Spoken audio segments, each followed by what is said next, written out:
right, George, do you want us to start over?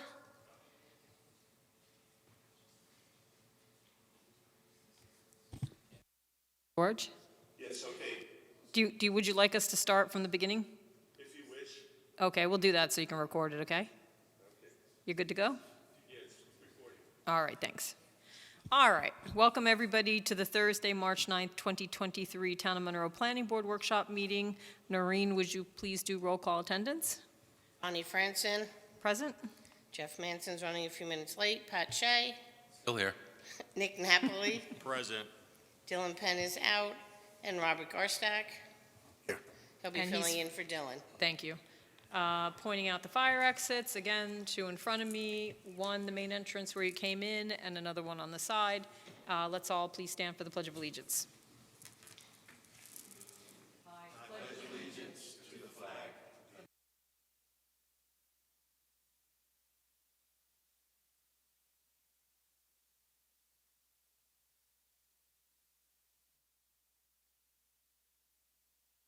All right, first item on the agenda is Henry Farm.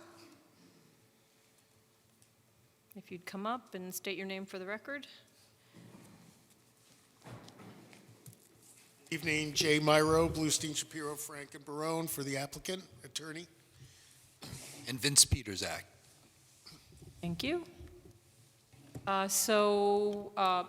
If you want to just give an update in terms of where you think that you are, and then we'll go to our consultants. I think the ball's in your court. I think tonight we're supposed to be receiving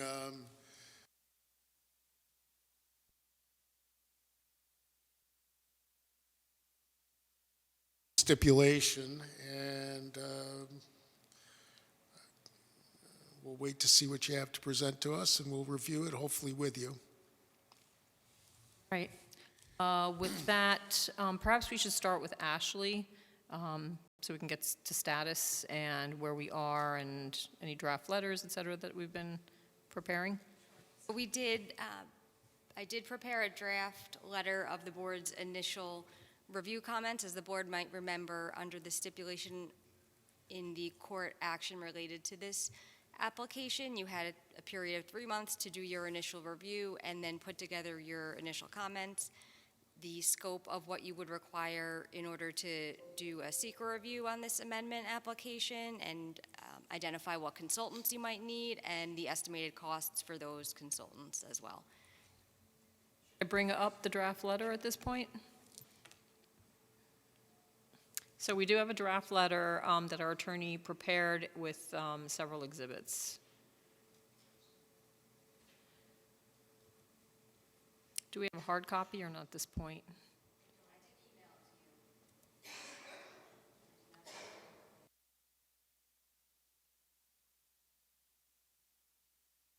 Oh, we have it on the screen if you want to, I don't know if you can read it so well. We could turn it a little, yeah. I bring it up.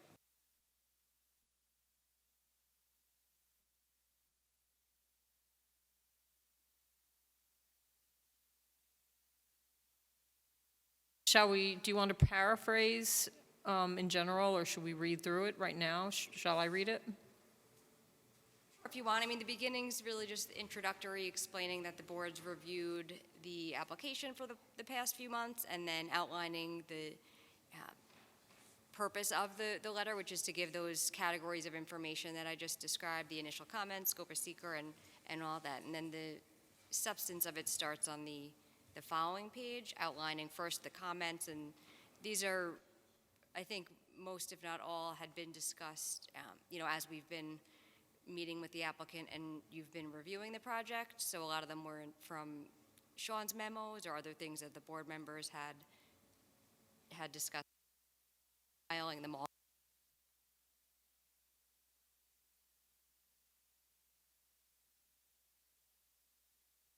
Are you able to read that, or should I blow it up a little more, enlarge it? I'm good. You can scroll down for us.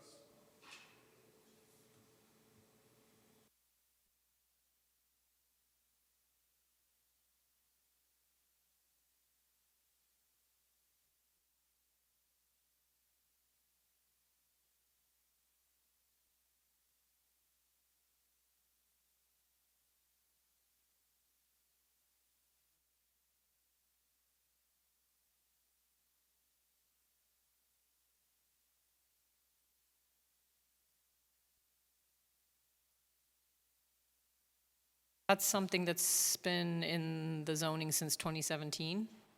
So it is a zoning provision. Having said that, it's right now being, I believe, amended. So you should be aware that. I don't know what elements are the old zoning. I know you are for the bulk requirements and the lot requirements, et cetera. I don't know, I don't recall from the stipulation whether everything is the old zoning or not. I didn't think so. Bulk, and I think variances or any Okay. Okay. I wasn't sure that the stipulation applied to everything in terms of the zoning. Well, I'll take a look. Yeah, okay. Rolling?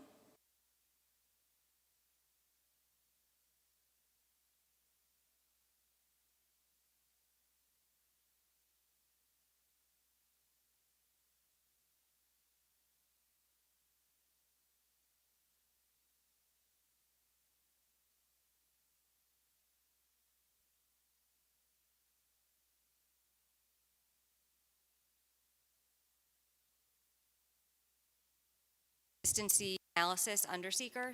So as the board might recall, this applicant had previously conducted a seeker review, done an EIS that was approved, a finding statement. Some time has passed since that has occurred, so I've outlined here what I believe the board was asking for in regards to seeker, and I did just including as an exhibit to a letter form template of analysis that I other jurisdiction that I thought was helpful just to see how that information was presented to the board.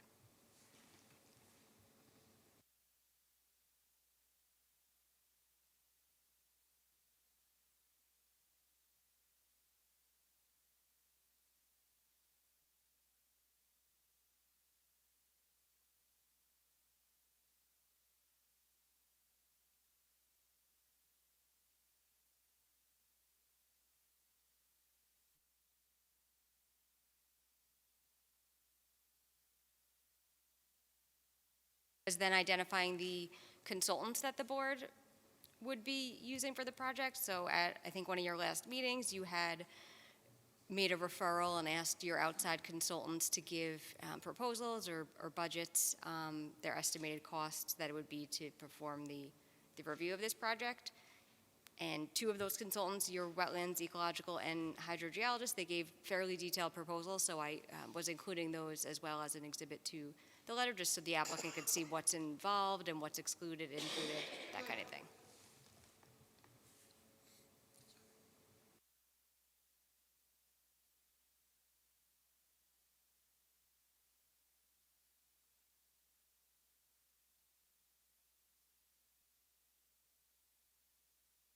Bring up the exhibit.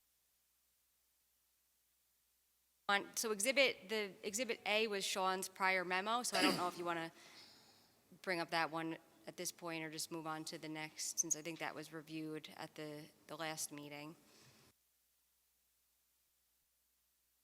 Right, so this was Sean's. So that's attached as Exhibit A, and then Exhibit B is the sample seeker consistency. And so this is something that's done for a project in Monroe.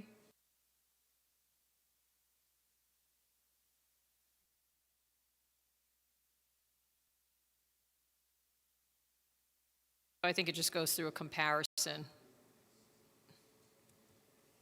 So for example, it might have a comparison images, which you've somewhat done already in terms of disturbance area changes. So again, I think it's just something to rely upon for the EAF, where there's a comparison matrix and then, the relevant areas that were covered in the EIS. And then Exhibit C, as Ashley had mentioned, this is the detailed breakdown of the cost to do the ecological. Are they doing hydrogeology? Oh, you have both of those in here. Got it. sorry. So this is Weston and Sampson and CHA's proposals. That'll be finalized and then sent to you and your client for consideration.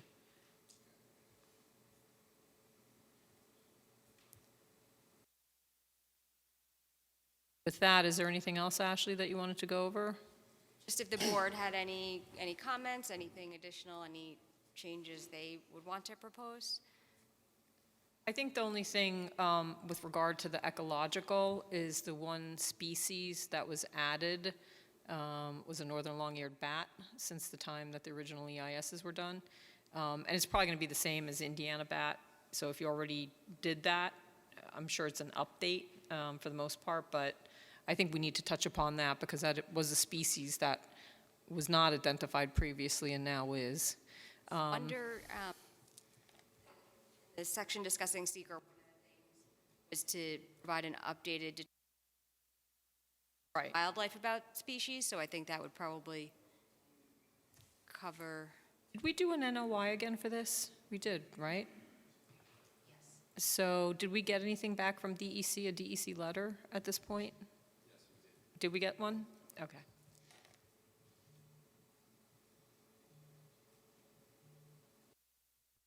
Get something back from.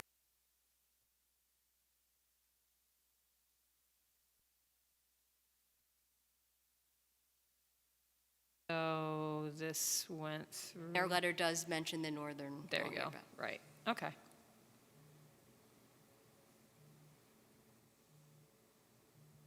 And then I believe you provided a updated SHPO letter? Right? Oh, that was.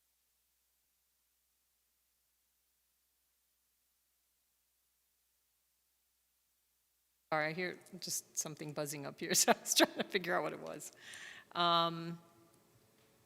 So that was the one area, I think for the most, and the wetlands, and whether or not, depending on the wetlands and any revalidation, whether things have to move around. The only thing I'm going to bring up, because this happened very recently in a project that I'm taking a look at in another community, is apparently DEC is now, you know how they point out the eligible wetlands? They're now starting to point out eligible wetlands that'll be eligible in 2025. So, because the threshold, right, is going from 12.4 to 7.4. So I just wanted you to be aware of that because I've started to see that come through in some of DEC's reviews.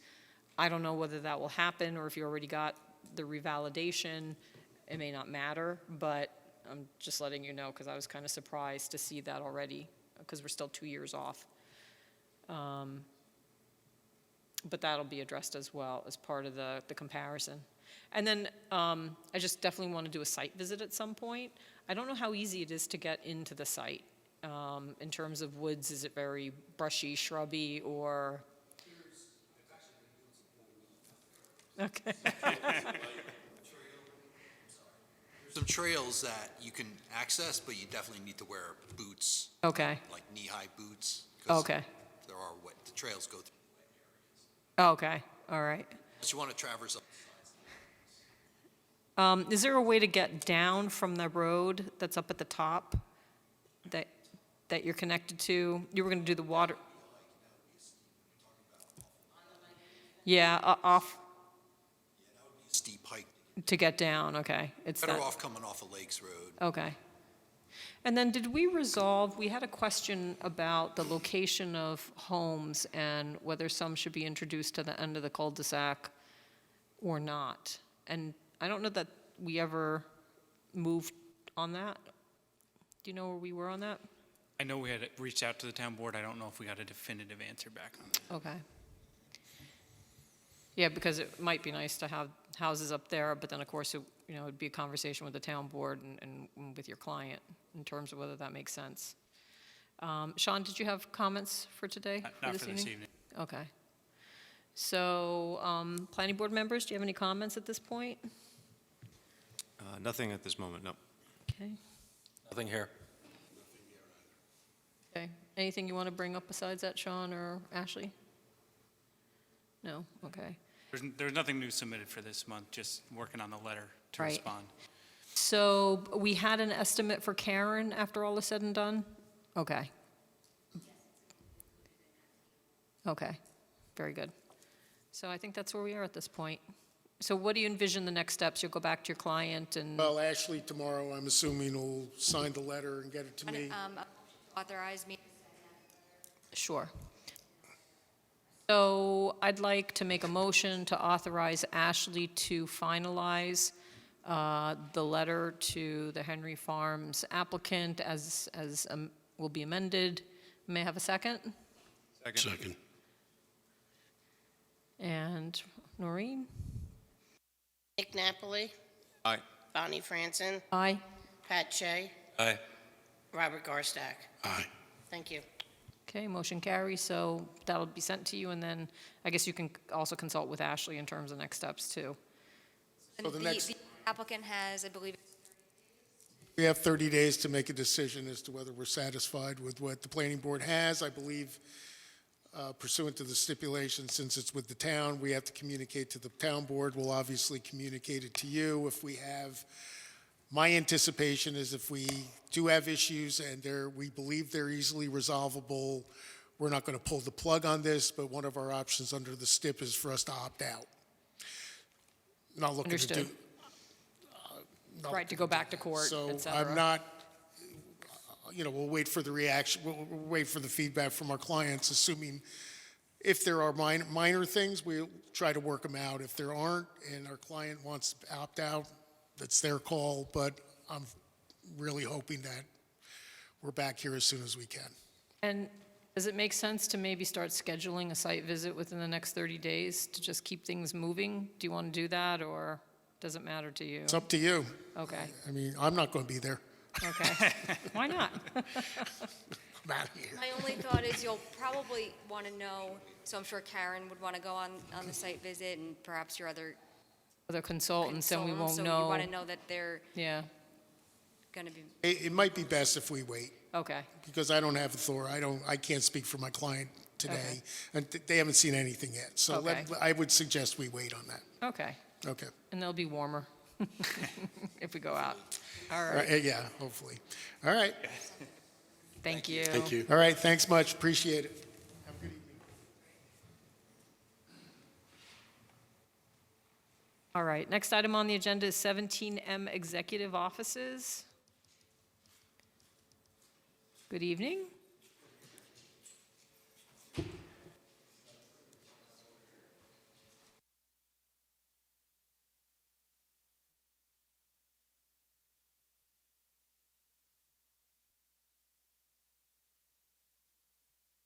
I heard zzz, zzz.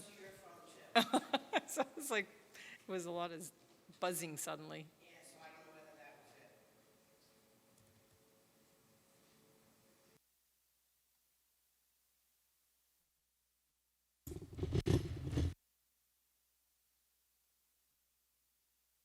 You'll state your name for the record and then give us an overview of your application. My name is Andrei Lukianov of Engineering and Surveying Properties. We're building an executive office off of 17M, which would be 2.5 stories, about 36,500 square feet, with parking underneath. It should be parking in the front as well as in the back, and it should actually be pretty much trying to get input and feedback from the board in regards to this project. We are currently working with O&R, since they're actually in easement right through the property on this, and there's also going to be some work in regards to some of the grading and walls, which also will be addressed at a later point in time. With architecturals, we also are hoping with the next submission to also include them as well. I just want to get us oriented here.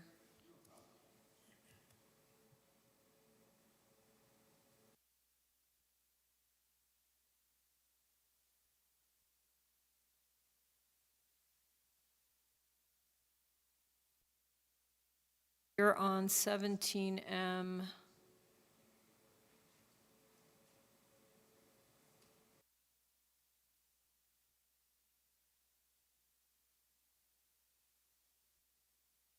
South part.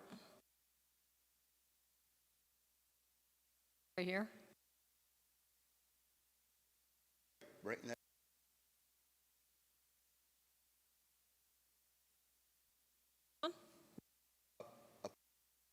Yes.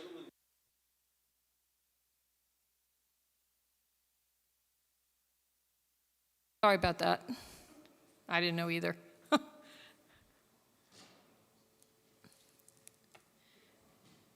So are we back in here? South side of 17.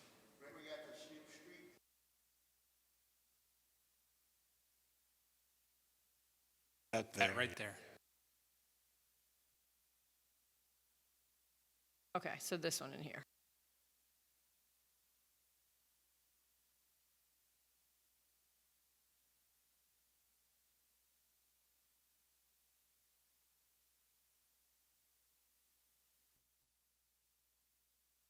Trying to get an aerial up.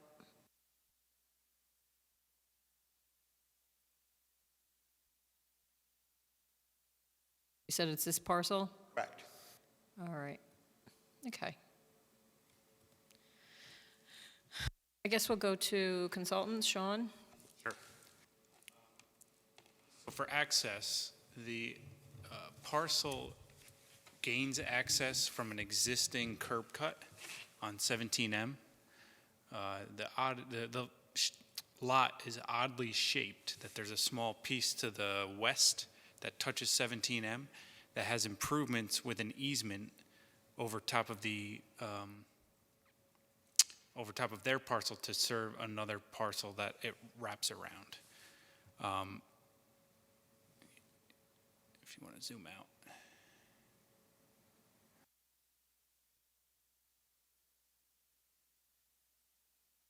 Access is coming from the left side, the western side of that building that's there.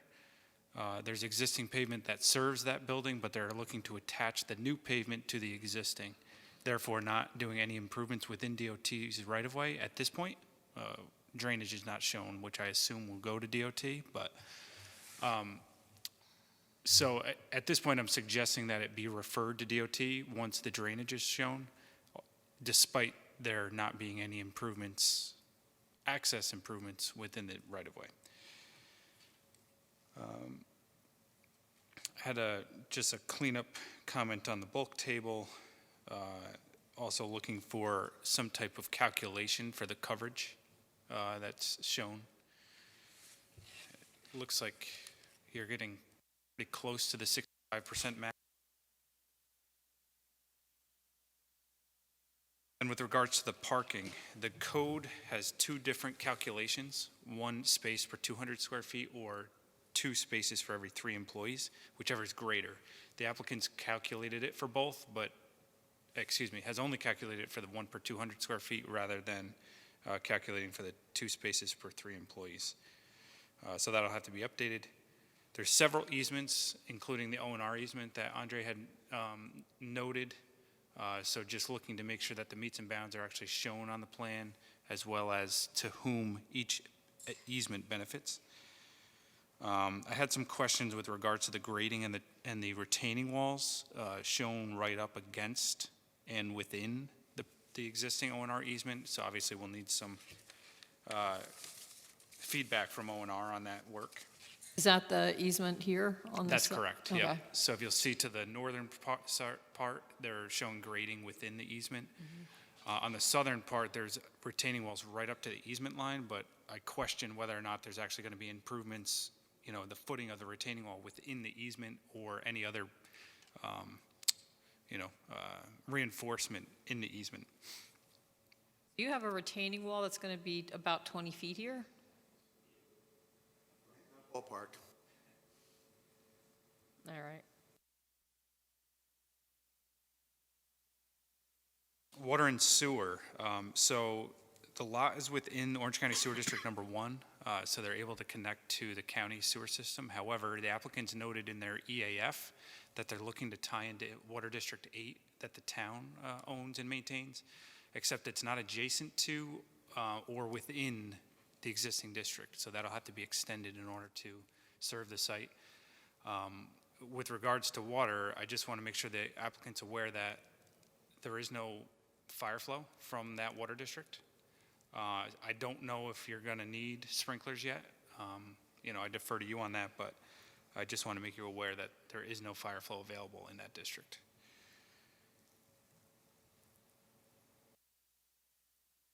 Question with regards to the parking that's shown on top of the building, is that underneath or underneath the building? That's what I assumed, but a SWIP's going to have to be prepared. The grading or the disturbance is about 2.4 acres, so it's over an acre, so they'll need a SWIP. I suggested that the applicant provide some feedback or a study on the bedrock within the site, since they are grading or cutting 20 feet into the hill. And then I just had a few cleanup items on the EAF that I would suggest before you circulate for this, assuming you do. All right, Ashley, did you have comments? A few more. As far as seeker goes, it would be an unlisted action, and there are various involved agencies, as has been noted. For the county referral, it would have to go to the planning department under GML, and you're within 500 feet of both the village of Harriman and the village of Monroe, so you'd want to include them as interested agencies, and they would have to get any public hearing notice if you were to have a public hearing. We will need a copy of that easement, the access easement, and if it could be shown clearer too on the bounds of that easement on the plan. It looks like that there's some parking spaces potentially proposed within that easement area, and I believe it extends through and gives access to the property, I guess to the south or southwest. So just want to make sure that any improvements you're proposing in that easement aren't going to be infringing on that access. Specifically, we're trying to, sorry about that. We're specifically trying to keep access open to that specifically. That's why it's sort of, while we are parking it, it actually does show that there's an easy access to get into there. We didn't want to sort of close it off or anything else along that line. And that might be clear if you could hatch out the bounds of the easement or something like that, so that it's clear where the bounds of that access easement are, and then a copy of the actual written easement agreement if there is one on file. Is this the building that, I'm trying to figure out where that access is? And that building that you're kind of wrapping around?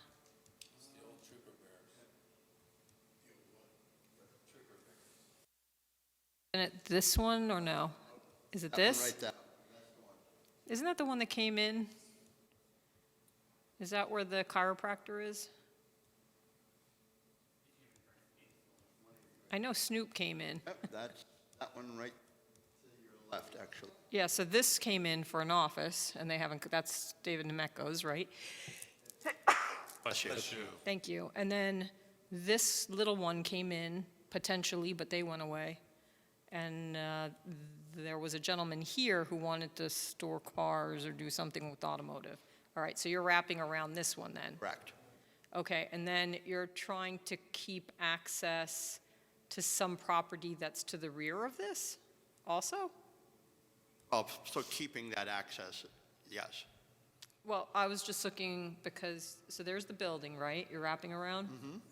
And then back here, you have another connect to gravel drive. Yes. So what is that providing access to? I guess in the back.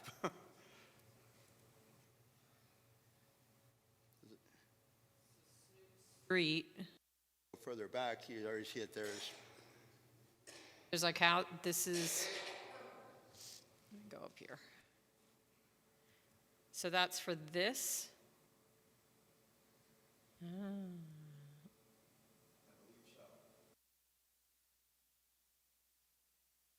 So is Snoop a public road?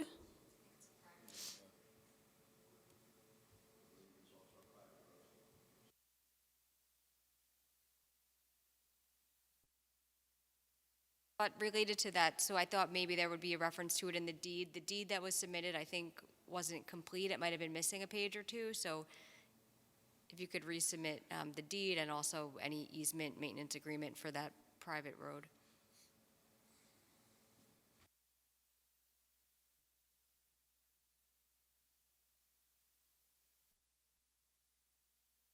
So those parcels would be in Harriman then?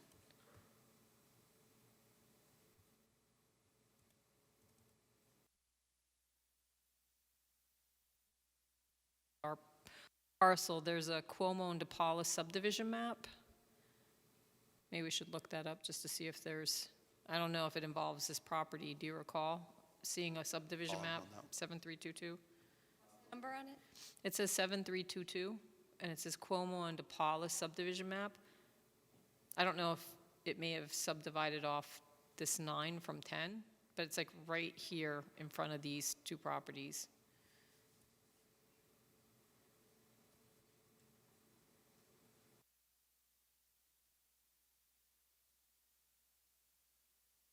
All right, so that's going back then to that other property.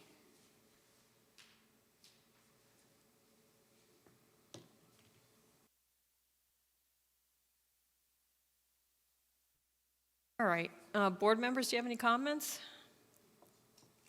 No comment. No comment? Pat?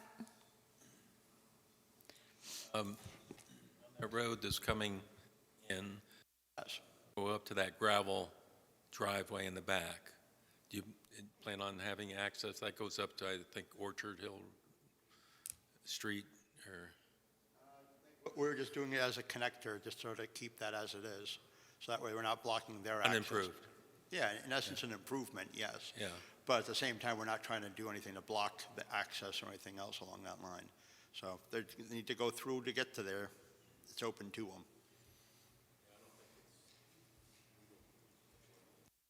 The gravel road that people use that are not supposed to use, I think. Anyway, that's all I have. Thank you. Existing, if you could pull that down a little bit where you were talking. Yeah, is that building and the project there with the barber I saw earlier there, is that part of this project? No. But the driveway is? So, But if the buildings aren't, it doesn't go anywhere. So their don't access, understand. their parking or their driveway is on your property? much. By the way it's shown on the plans. And that may have been the Parcel. subdivision. The subdivision may show all that, as far as rights-of-way and some easements, et cetera. So is the property on 17M, as we're looking at that picture, to our left of that or going west on 17M? Or is it to the right and going east on 17M? Wraps It's around the going building. east on 17M. Property's across from Loyola. And, right, so they have the driveway. Their property is wrapping around, so this is the driveway. And then you have that building, and then it wraps around. And apparently, this drive goes back to access some other property back in Harriman, another property. You can Who? see all the mailboxes. Drive ends at the top there, correct? No, I think it continues through, that's what we were looking at. So, well, there's some kind of gravel path. Gravel roadway type. Yeah, so you could just kind of make it out here.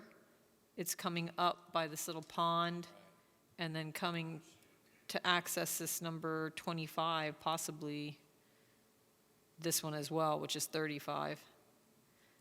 That's owned by Hillside Plaza, Inc. That's owned by...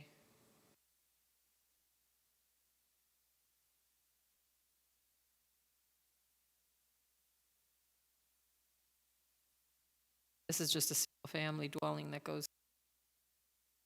They have access right to 17M, I think.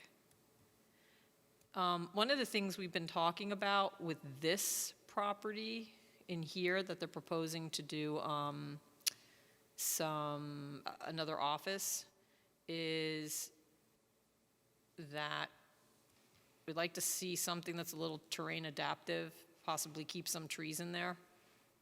But specifically, I also wanted to mention, there's a stream coming down from the pond.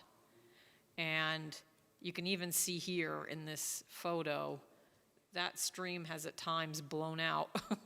So you can come Okay. across the road. And I know they were doing work over there. I don't know that it was related to this stream. I just know they've been doing, in fact, they've been doing something across the street, I think. Or actually, I take that back. I think it's over closer. It's farther in Harriman. But this becomes a real drainage issue. And so I think we're going to want to understand if these people are pursuing this project and you're proposing something over here, I think there needs to be sort of a, holistic way of dealing with the drainage for the two properties. Totally understandable.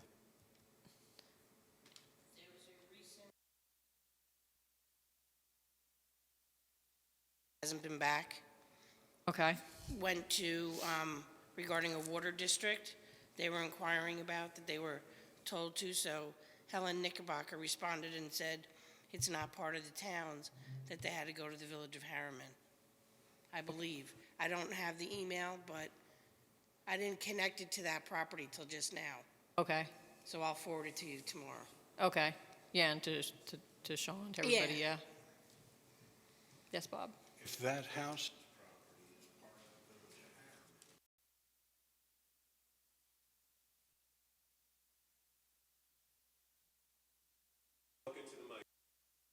How is the property then that we're discussing now, if the property west of the property we're talking about is part of Harriman, how is the property that's east of there not part of the town of, or village of Harriman? Very odd line.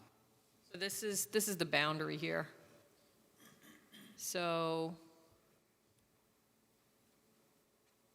you have this being, is this the Town of Monroe. town of Monroe? This is the village of Monroe. This is the village of Harriman. And so there's this piece of the town of Monroe that comes down to Route 17. Here, I'll zoom out a little bit more. So here's Monroe Village, Harriman Village, and this piece right in here comes down to 17M.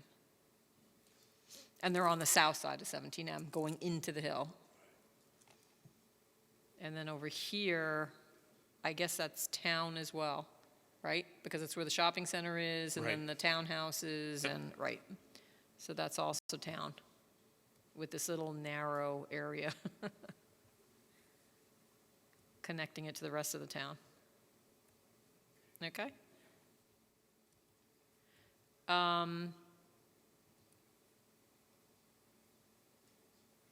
I think this is very preliminary, so it's hard to bring up a lot in terms of comments.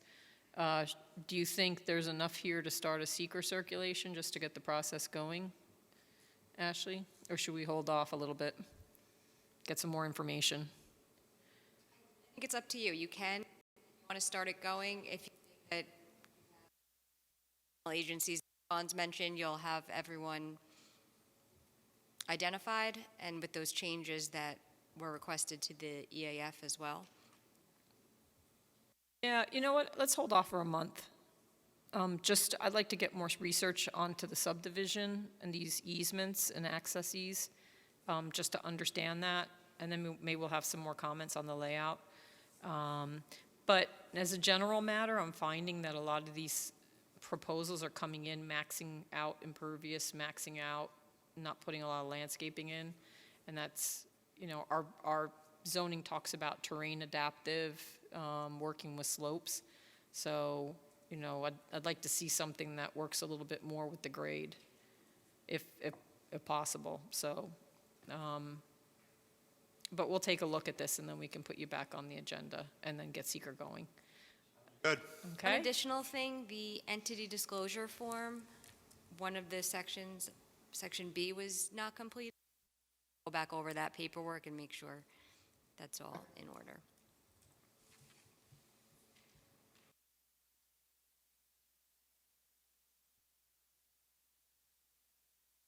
is 2 stories? Huh? What's the size of the building? 2.5 stories. Okay. So you should be aware we have architectural review. So at some point, we'll want to see plans. But we're hoping to actually get the architectural plans for the next submission. Wow, okay. That'd be great. Have you retained someone already, or you're doing it in-house? I've got to talk to my client in that regard. Okay. I myself do not know. Okay. But Was there any issue, speaking of utilities, not over here, Moodna Creek, that's not, Moodna Basin, that's not an issue Correct, for sewer? correct. And there's no issue right now with Orange County Sewer District? Not that I'm aware of. Okay.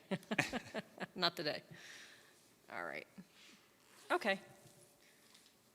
So, yeah, if you want to submit those architecturals in the meantime, but we'll do some additional review, and then hopefully we can circulate for seeker at the next meeting. Okay. The 17 executive office, I don't know if you take a look. We'll get cut up? Okay, thanks. thank you very much.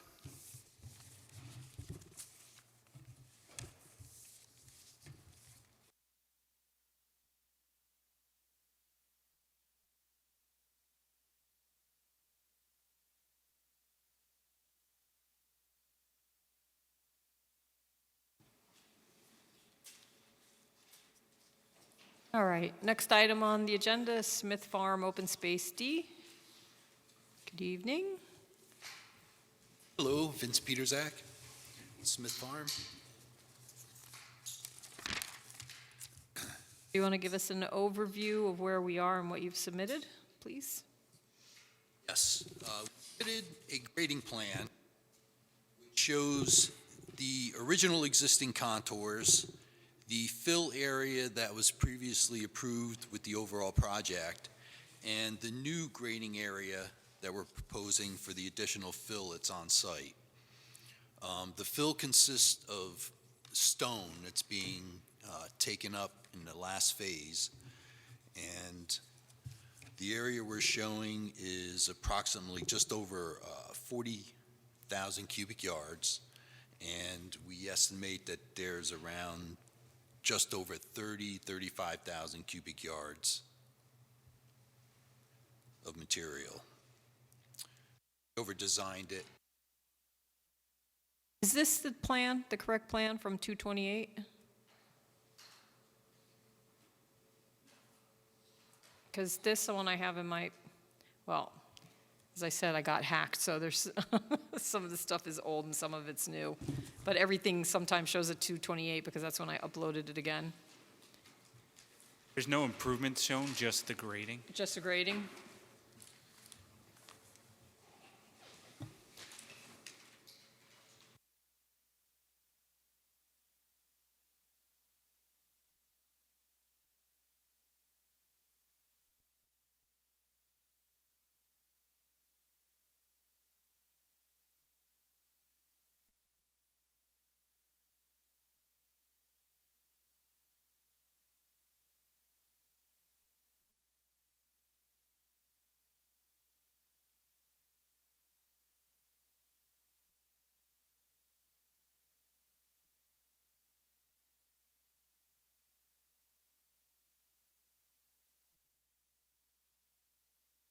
Basically, when the project Smith Farm started, we were not the design engineers.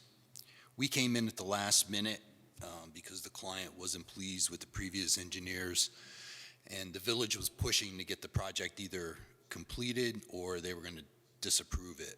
So we came on board and wrapped the project up with the final approvals. So I'm not sure if, and what occurred with the previous engineers, whether their calculations were off, but there was additional fill material, and instead of us carting it off-site, we'd like to leave it on-site. If you look up in the right-hand corners of the maps I provided, we're showing a cross-section, and basically what we're looking to do is just extend the top of that fill area out further into the open space.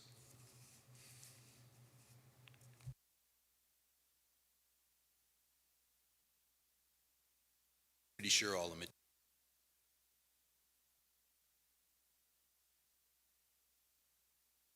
Same rock material that was previously filled in, which is very good. You have no difficulties with erosion control. The water just flows right through it.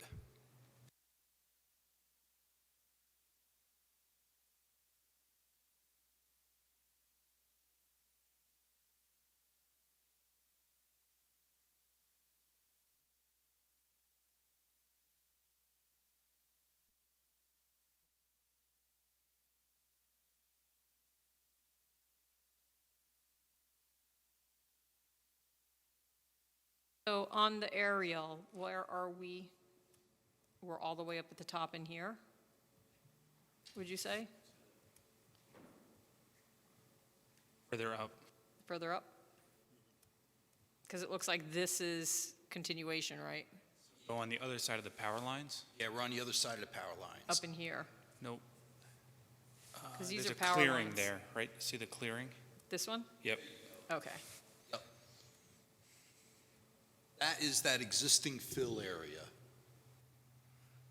Part of the original, It was Correct. already there. it was. Okay. Oh, it was not already there. It was part of the original approval to add fill there. Okay. And has Phil started already? Oh, yes, that area, that's what I'm showing on the plan here. Okay. That's existing. That's been filled. Okay. So we need more area for fill, which is Okay. why we're here to try to extend that outward. And are you extending into any treed areas? Yes, as you can see from the photographs, the toe of the slope of that existing stone, you could see that there's trees that are below that. How far are you extending it out? Half acres. Total is 2.5. And, Kind of splitting the distance from the toe of that slope to our property line. If you could see on the maps, I don't know if you could take a look, Bonnie, at the ones I put up there. You could see the toe of that slope is kind of splitting. Do you mind going up to that screen and showing us what you're referring to, please?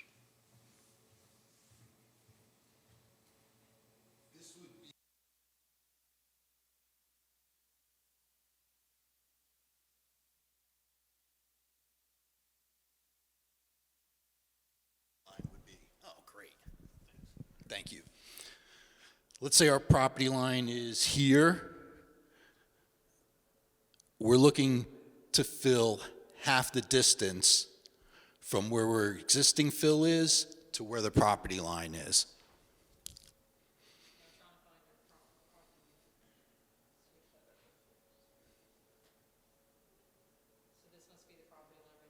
Yes.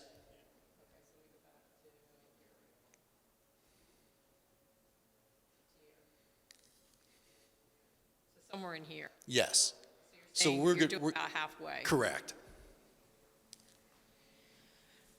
And again, why is this necessary? Because honestly, this is on the top of the hill, and it's very visible. Are we in a ridge line?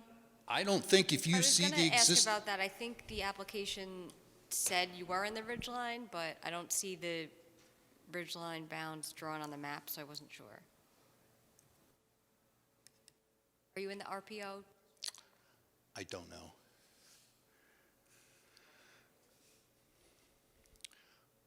But I was driving around earlier today, and you can't see the existing fill that's been put in place, or I couldn't find it. So it's highly unlikely you're going to see this additional fill.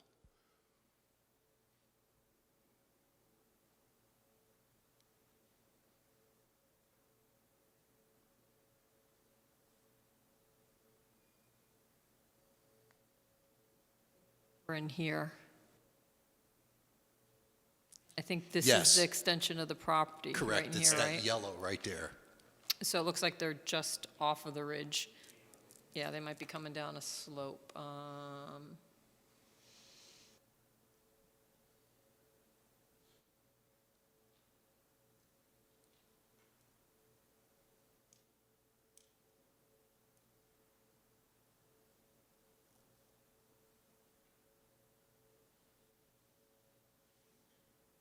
Just want to see the topo up there.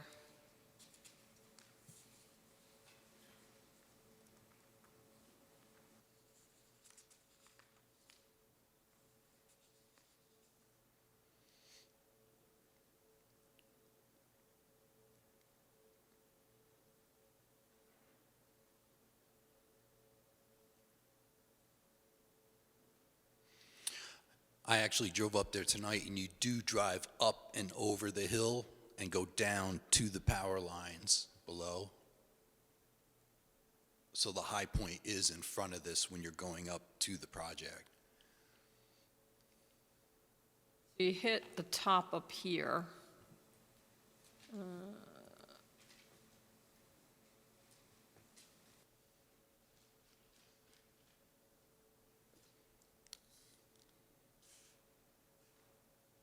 Older map. Is this where the fill was going in, do you think? No, we're on up above the power lines. Oh, so you're over here. So yeah, you're going down again.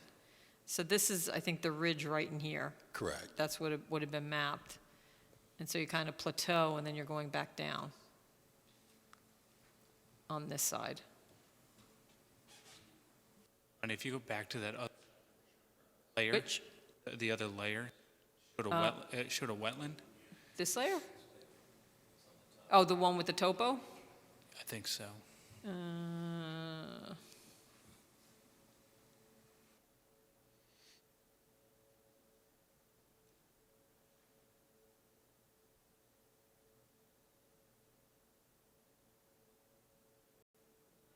Old though.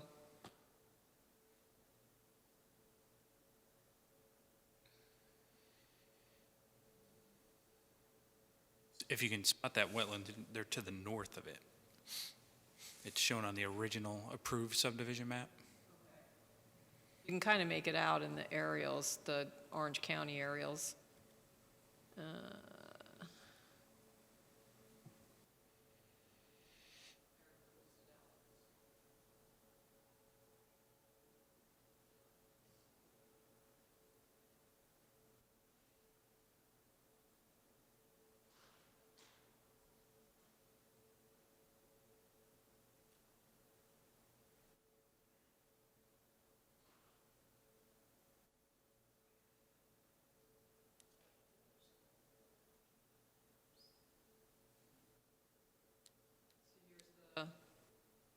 Utility line again? This is a wetland. Is that a wetland, or is that a pine tree forest? Kind of looks like a wetland, and then you have this drainage here. I could be wrong. You mentioned there was a wetland. I'm not sure if that's the one. On the original approved subdivision, there was a wetland that there was a pipe where this fill is going. There better still That's- be a wetland up there. That's going to be, that the pipe was in the buffer. The So- pipe was in the buffer? Right. I know they have layers. Here we go. That's a wetland. Yeah. Is it still there? I have no idea. I think that's off our property. Oh, okay. We would be Yes. to the northeast of that. This is the bend in the easement. Yep. Right, and this is the fill area. So you're going in this.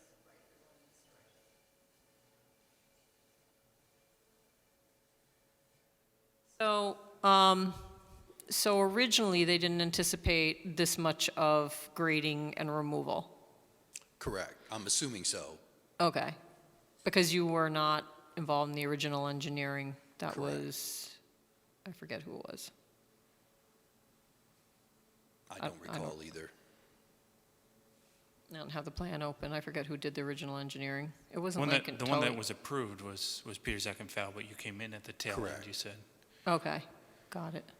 Yeah, we didn't deal with getting involved with SECRA or the whole environmental The impact orig- yeah, that was statement. going on for a long time, I think. Correct. Yeah, it was a while.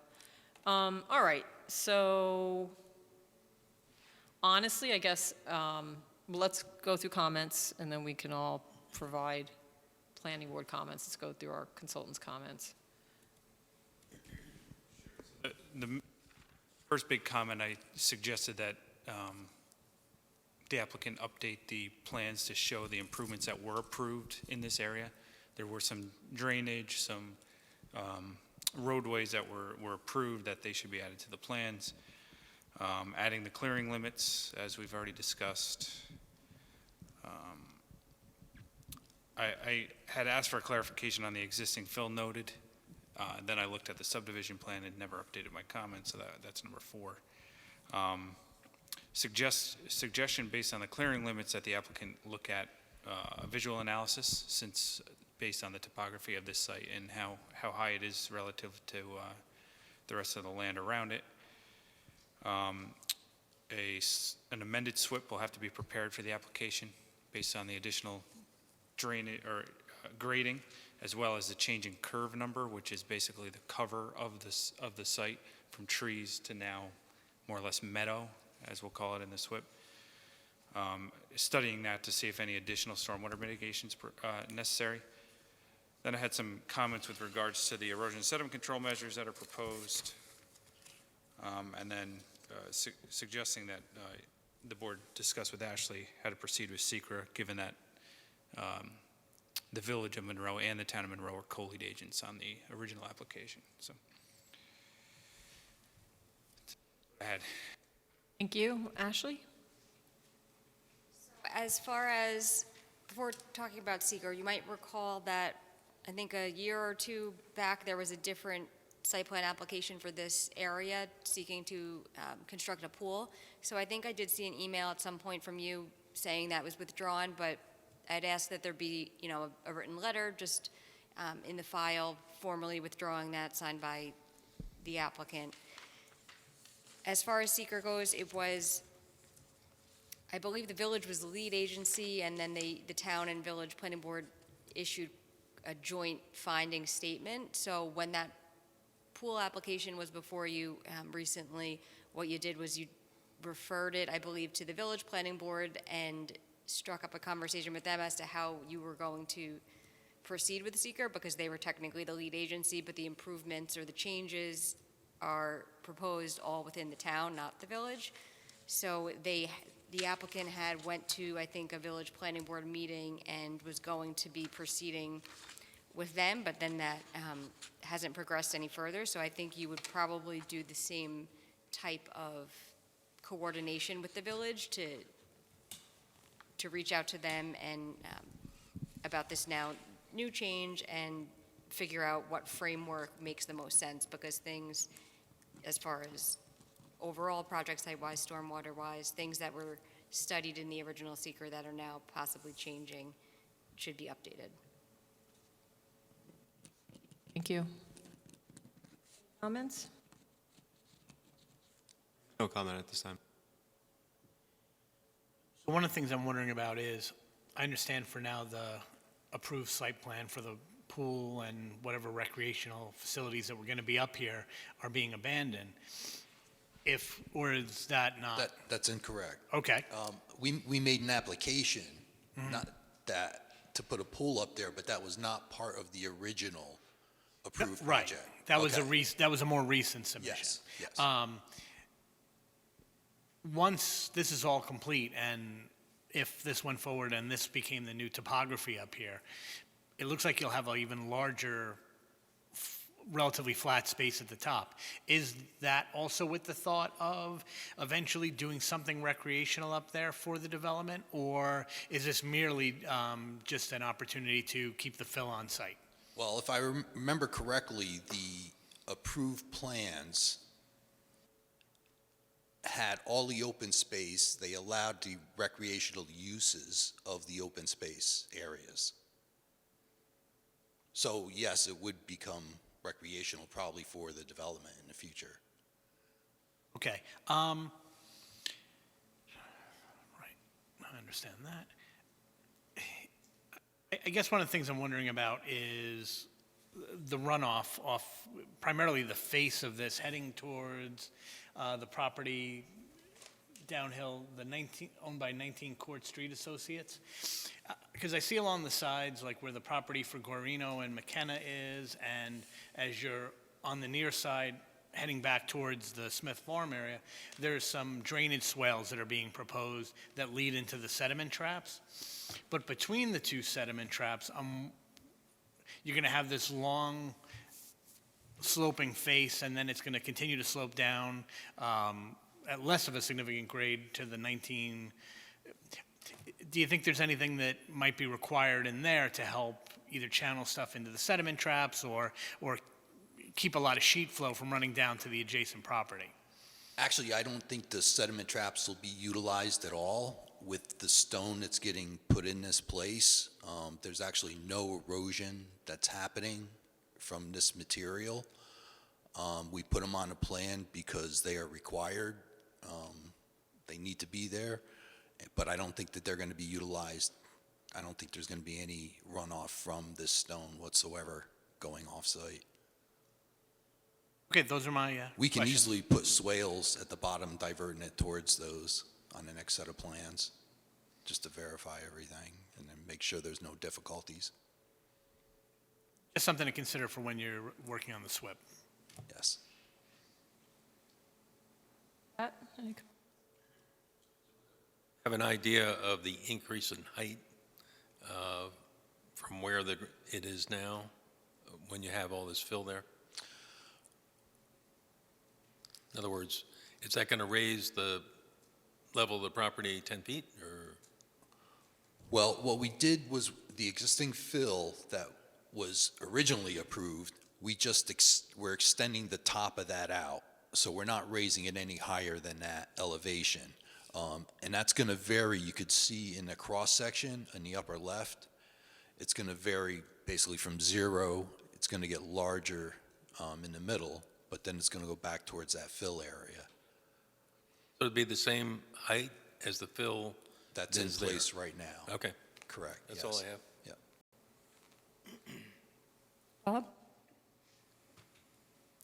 So this map, which I think is the sign map, indicated that this was a multi-purpose area and it was going to be flattened on top. Did it spell out in the findings what the multi-purpose area was going to be? No, I don't believe so. I know we had looked into this back with the prior application, and we're doing some research. I think there was one question as to whether it was counting as open space, because it was labeled an open space area, and there were certain percentages of the property that had to be preserved as open space, and there was a question as to whether the improvements that were proposed at that time with the pool, would still qualify it as that open space. So I don't believe there was ever a resolution on that issue, but that's something we'll have to look into the findings and see whether, now that it's this new proposal, if anything is impacted there. There was one thing I had thought of.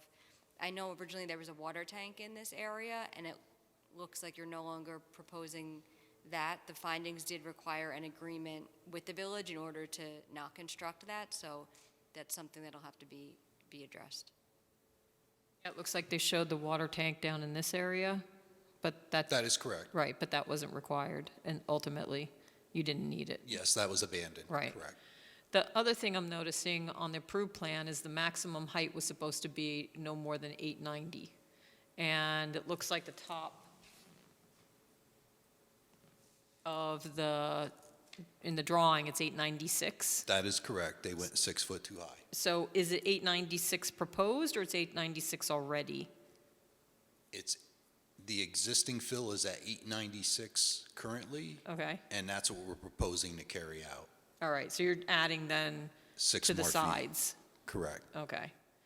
So I'll just say, from my perspective, this was supposed to be open space, and I have an issue of cutting 2.5 acres to put fill in of trees, if this is supposed to be open space. And so my question is, why can't this fill be put someplace else within the development in some way? That's already a disturbed area. Why this amount of fill? Why does it have to go here? Well, it does not have to go here. We can truck it off-site. Okay, That's the other option. okay. So it's a matter of cost. They just want to put this extra fill because it wasn't, Cost and conservation, yeah, correct. and it wasn't calculated, apparently, Initially. initially. So when it was graded out, et cetera, they found they had excess fill. Yes. Okay, Yeah, we're in the final phase, final stages of development, right, and that's when it appeared. okay. That's my reaction. I think we, in all these situations with this particular project, we have to coordinate with the village because we're not the lead agency. They are the lead agency, oddly, even though this is happening in the town of Monroe. So in terms of next steps, what would you advise, Ashley? Should we circulate this to the village? I think I could send the village planning board attorney and planning board chair. I think that's what we had done last time, is Okay. to first get them everything and then set up a time to meet. Maybe we could have a tech review with the With consultants everybody? and Yeah, we've been having tech reviews where we have applications that are kind of on the border of both communities, so sometimes it's helpful. Great. I think in this case, it'd be very helpful, given the different jurisdictions that already exist. So we could set something up and definitely send this off to them. Anything else? I guess this is the start of the process, so we should just coordinate with them at this point. Anything else you want to go through? No, that pretty much covers it. So, getting back to that other application, they've dropped the pool for the time being, but they may come back with something alternative for this area, and we just don't know what it'll be at this point. Well, again, We- the multipurpose area, when you read through the findings, you'll see that the open space on this project was designated for recreational uses throughout the project, not just this section of open space. Yeah. Again, I think we'd have to look at the findings, what the intent was, because I know there was a recreation fee that was given to the town and to the village. I'm pretty sure, in lieu of. So I don't know if this was intended to be open space, but there was, I think, perhaps different categories, because there was some permanent open space. There was also discussion about on-site recreational facilities, including a future field in the uppermost portion of the site, a field. recreational field lands. So I'm glad you mentioned that, because that was a question I was going to bring up. Right now, it's just a rock pile, pretty much. So if there's going to be a field or anything else, there has to be more than just rock. There would have to be topsoil, et cetera. So this plan doesn't include anything as far as dealing with its potential future use, if it was intended, let's say, for a field. So I think that needs to be addressed too, going beyond just getting a kind of a stone hump, and instead, maybe getting at least something that begins to look like a field, if that was the intent. But again, I think we have to go back, because Right. this was before my time, and Understood. yeah. And actually, that would just speak to when the project is wrapped up, the applicant is going to look to get a notice of termination to their speedy general permit for their stormwater, which requires that 80% of the vegetation be established, which I don't know if they can meet that with that open field, rock field, we'll call it, is not established vegetation, so. We do have the finding statement if anybody wants to take a look at it. It was amended in 2015, but I'm not. Yeah, I don't know what those amendments were for, so this probably gets into it. I just saw something about recreation.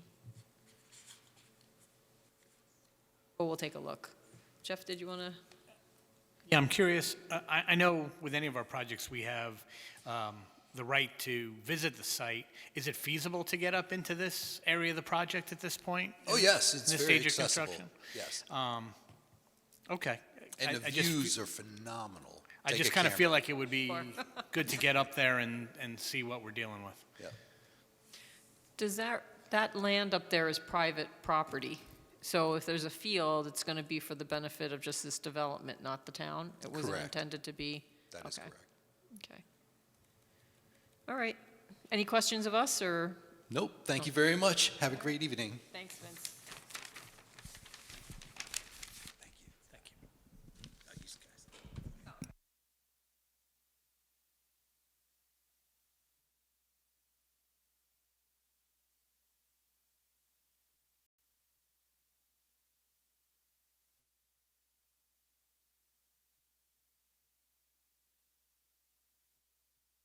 All right, next item on the agenda is J squared.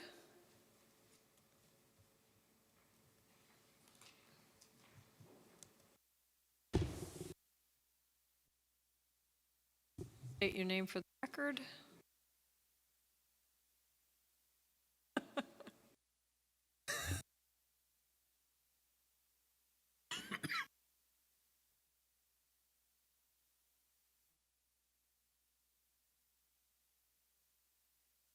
Like button. Michael Morgante, project engineer for this application, and I also have with me Paul Edwards from J Squared, who is the applicant.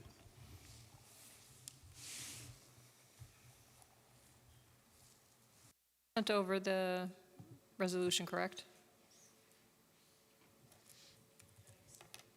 No, I saw it. I reviewed it. All right. So at this point in time, I know we were waiting for some approvals, utility approvals, and you wanted to hold off because of the tree preservation law as well, to get that. At some point, I think you were hoping that the tree preservation law may be amended because of the fees that might be required. Yeah, so Paul will correct me if I'm wrong, because I think he was communicating more with the town board than myself, but I Right. think the idea here is that the town board is getting closer Right. to finalizing the new tree code, and that tree code ultimately will be what we apply to this project. Right. But in the meantime, we would be willing to set up the escrow account for what the current tree code, what the current tree code requires, so that the town has their escrow and protection, and Mr. Edwards can begin to cut trees and develop the site. We did forward several times, actually, the approval from the Village of Harriman regarding water supply, so we can connect. We did get, I think it was either today or yesterday, an acceptance letter from Orange County DPW regarding the entrance. And we also have correspondence from Orange County Sewer District Number 1 for connection to their line. So I think we've dealt with pretty much, I think, all the issues associated with this project. There might be some minor housekeeping items that are associated still with, one of Sean's comment letters or whatnot, but there's certainly not any showstoppers there. So I think that's kind of the summary of where we're at. Yeah, I know that one of our last discussions was the concern about the fees for the trees and the removal. And I had gotten word that if you put the escrow together, would that allow you to move forward with the approval? So I think that's where we are at this point in time. Having said that, so Sean, did you have any comments at this point or no? No new comments that we haven't been over Okay. previously. So really, the outstanding items were the outside agencies, which, Mike has worked towards, and I believe he's at the finish line with, so. Thank you. Ashley, anything other than going through the resolution? No, nothing, I think, that's not covered by the resolution. Okay. Board members, before we entertain the resolution, any comments? Anything? No? No comment. Comment. No? All right. So with that, why don't we go through the resolution? Did you receive this, a copy in advance, or no? We did not receive a copy of the resolution yet, no. Okay, so we'll go through it. Hopefully you can see it there. Nature of application, J Squared Builders applied for subdivision approval to permit the creation of 2 residential lots. Single-family dwellings are proposed on each lot, and they'd be served by municipal water and sewer. Property is located along Harriman Heights Road, and the tax parcel is provided. Zoning district, you're in the SR 15 zoning district. And these are the plans, the EAF, and the other information upon which this resolution is based. You filed this with the planning board January 28th of 2021. This is a minor subdivision because it contains no more than 4 lots and it doesn't involve any new street or extension of municipal facilities, et cetera. This was an unlisted action, and we issued a negative declaration on February 10th, 2022, determining that there would be no adverse environmental impact. Public hearing was held March 15th, 2022, and written comments accepted through March 29th, 2022. And the time frame upon which to act was extended by mutual consent. We did receive a referral letter and report back from Orange County Planning Department in April 19th, 2021. They recommended approval subject to adherence to a binding comment regarding sewer capacity.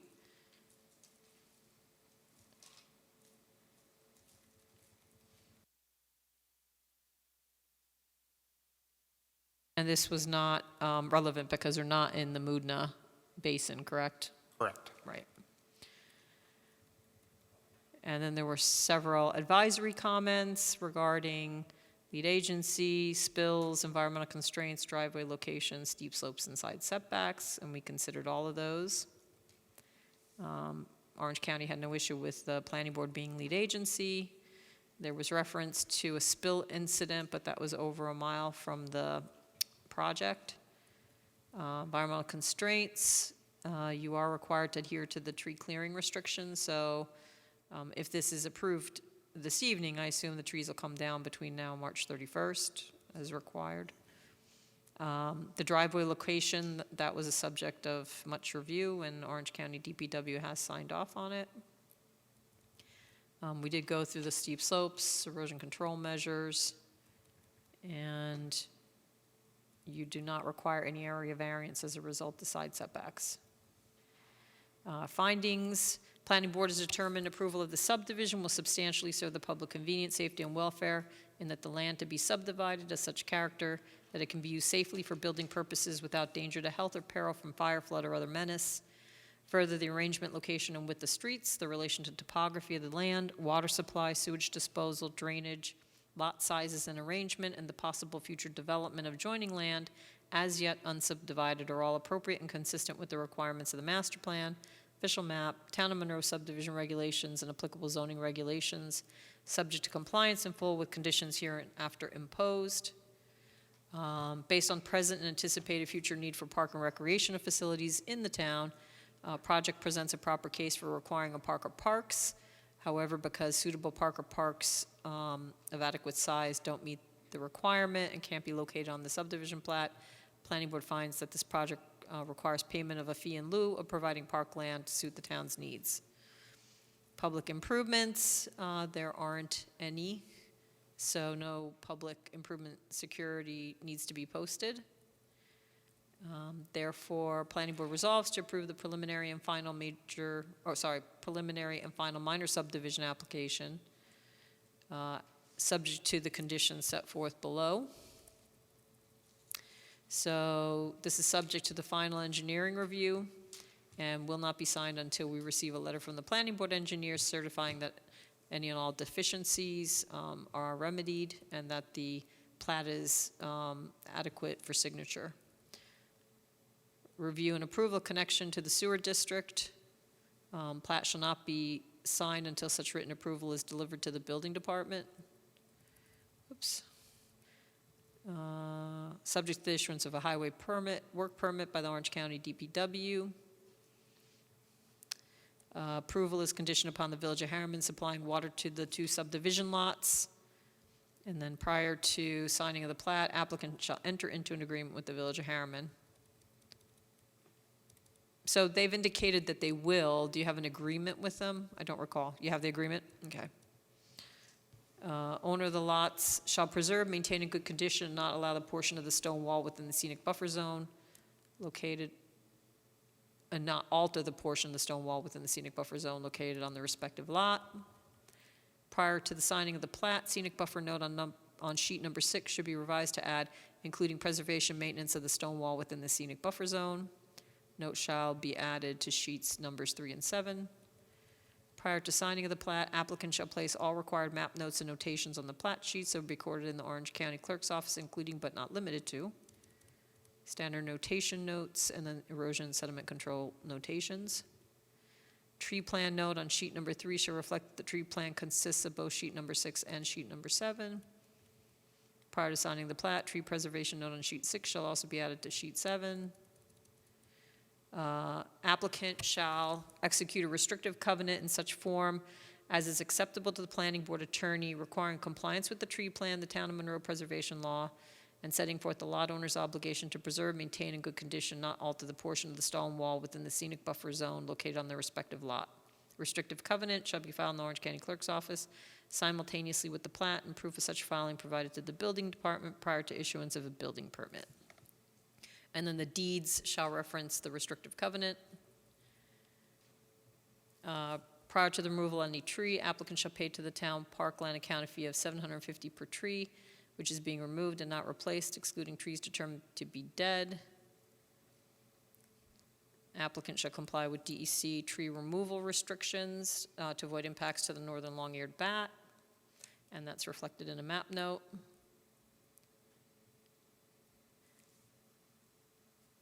And so, given the date of this approval and DEC tree removal restrictions, applicant shall be permitted to clear trees prior to the signing of the plat, subject to the following and prior to commencing any tree removal. Compliance with the erosion and sediment control plan as may be updated as authorized by the planning board engineer. Issuance of a land activity permit from the stormwater management officer, and posting of the performance guarantee required in Town Code Chapter 46. That's if they're going to, or they satisfy the other conditions and get the plat signed. I wasn't sure where you were with those other conditions, so if you get the plat signed and you could proceed under that without getting this other permit. But I this don't, was, yeah, I don't think we're going to get the plat signed probably before April 1st. So I think we'll probably proceed with whatever this is discussing right here. And one other note, I think we had discussed either at the last meeting we were here or the one prior to that, if the planning board and or the consultants can help us out communicating with the building inspector, that we're going to be clearing trees prior to obviously filing for an actual building permit, just to make sure that Ben is aware of what we're discussing tonight. Yeah, I was going to ask, who is the stormwater management officer? Typically, the supervisor signs the MS4 acceptance. Okay.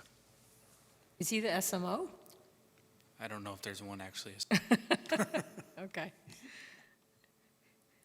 Usually it's the building inspector, but, okay.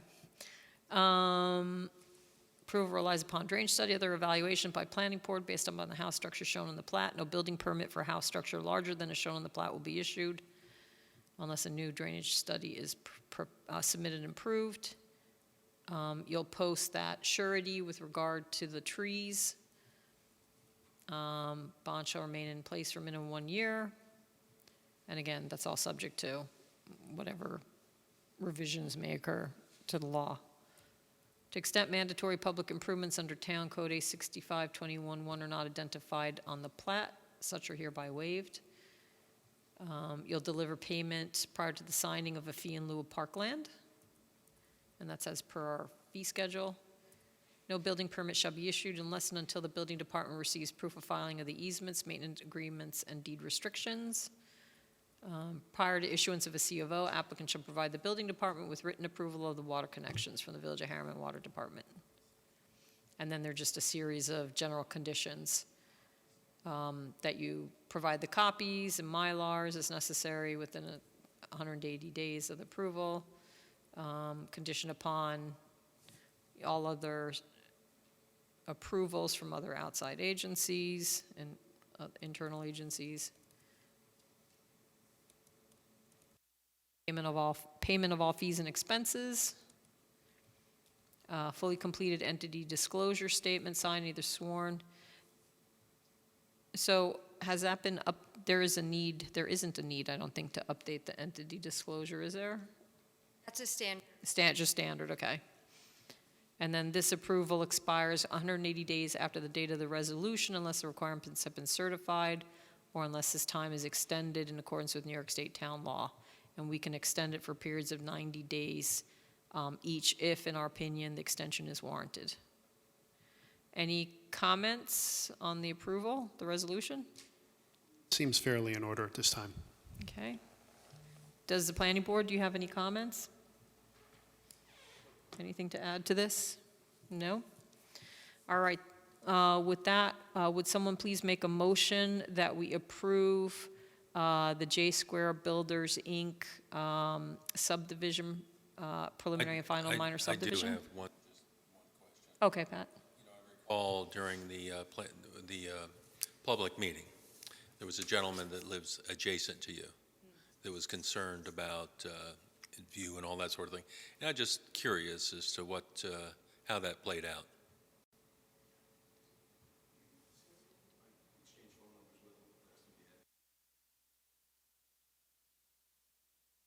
Nothing.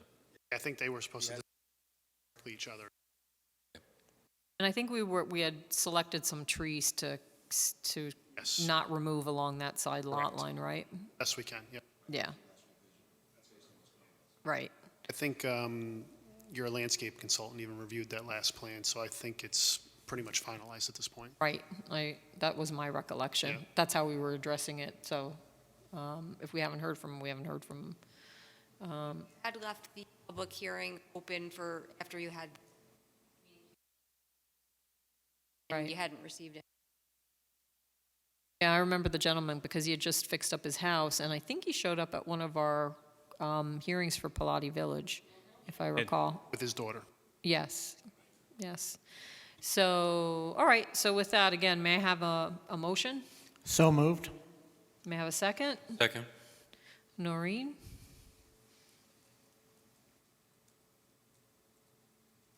Nick Napoli, Aye. Jeff Manson, Aye. Bonnie Franson, Aye. Pat Shea, Aye. and Robert Garstack. Aye.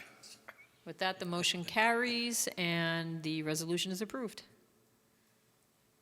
Very much for your time tonight. You're welcome. And so, again, to be clear, you can start removing trees subject to those conditions for the tree removal prior to the signing of the plat, because I know we're coming up to the March 31st deadline. Right. If I can just get a copy of that email to me or whatnot, the resolution, so I can just double check it all. I guess I'll sign it, and then you can get the copy. I don't think there were any edits other than, I just entered, I'll email.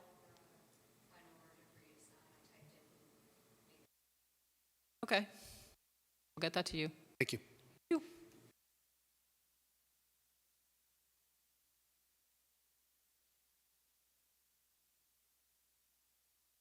All right, next item on the agenda is Pilati Village.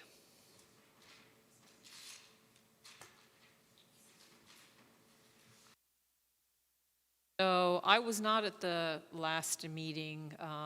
Jeff had chaired that meeting, but I believe you went over the EAF that had been submitted.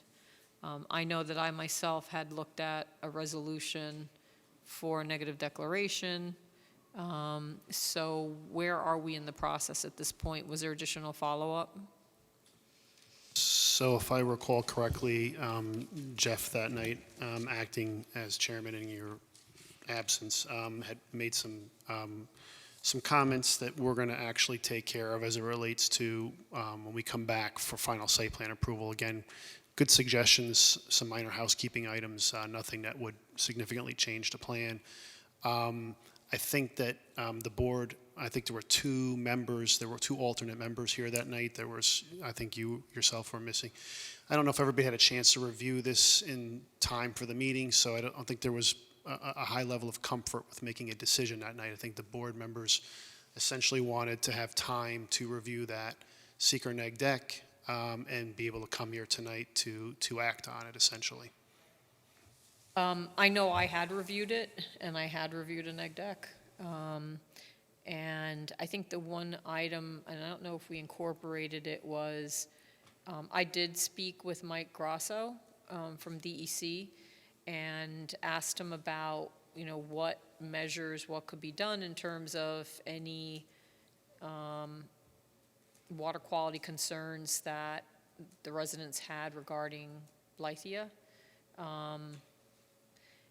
And he essentially really said it's going to be up to the engineers, that issue. It's the Division of Water is what it comes Exactly. down to. So he's just the general permit analyst. Exactly. And we've been patiently waiting. As a matter of fact, I have sent them more DMRs because our flow meter has been fixed now for quite some time. So I think I probably sent them the last 6 months worth. Okay. And I was hoping that would generate a response, but I got crickets. So Right. we're still patiently waiting. The last conversation I had with them, it sounded like they were not going to have, I think, anything significant in terms of additional comments, but that's just a verbal discussion. I don't have anything Right. in writing. So The only thing he talked about, or we talked about, was the potential for phosphorus removal, which would benefit the lake, but he, at the same time, said that's going to come down to the engineering review, what's required. And I'm sure that there's a way for us to accomplish that if that's what the DEC would like us to do, and Yeah. we would take no exception to it. Yeah, and I think as a board, I would endorse that just simply because, of the concerns that the residents have. Sure.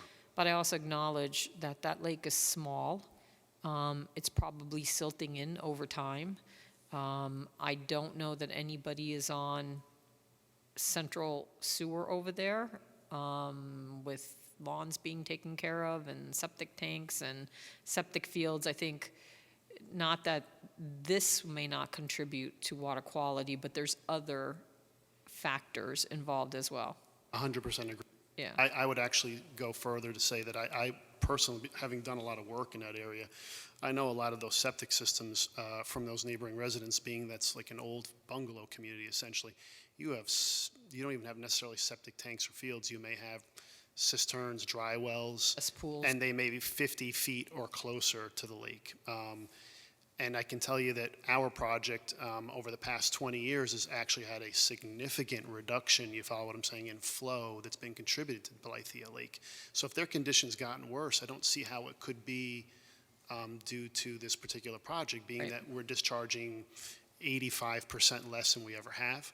But Right. we're glad to, if the DEC reviews the application and there's suggestions for some type of phosphorus removal, we will certainly look at it and do the best we can to accommodate.